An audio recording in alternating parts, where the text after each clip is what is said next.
The room is perfectly undisturbed, except for our violent entrance. We begin to cool a little, and soon recover our senses sufficiently to dismiss the men. Mademoiselle suggests that you have been alarmed by the uproar at your door, and in a panic you have hidden yourself. You cannot, of course, emerge until the major domo and his myrmidons have withdrawn. We recommence our search and call your name. Perplexed and agitated, the windows are secure, the doors, except the one we have forced, are locked. Dearest, if you have concealed yourself, play this cruel trick no longer. Come out and end our anxieties. You are not in the room, nor in the dressing room. The door is still locked on this side. I am utterly puzzled. Have you discovered one of those secret passages of which the old housekeeper used to talk?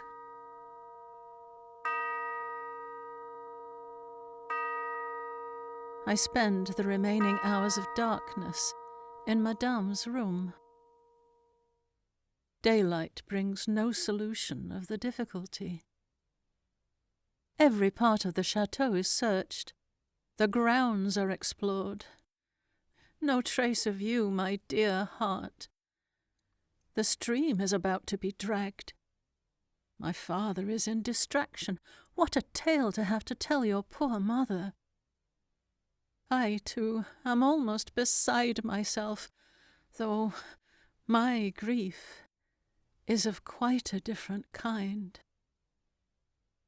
At 1 o'clock I run up to your room and find you standing at your dressing table.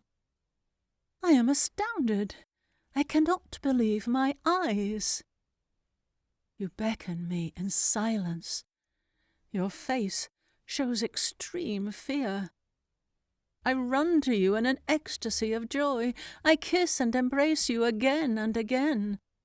I ring the servant's bell. We must tell Papa.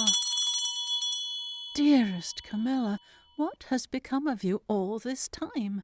We have been in agonies of anxiety about you. Where have you been? How did you come back? For mercy's sake, explain all you can. Your sleep was dreamless. You have just woken on the sofa in the dressing-room. The door to the landing has been forced. How could all this have happened without your being wakened? There must have been a great deal of noise.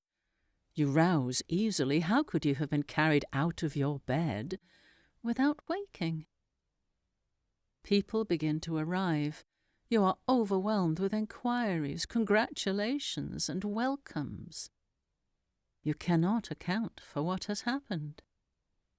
My father takes a turn up and down the room, thinking.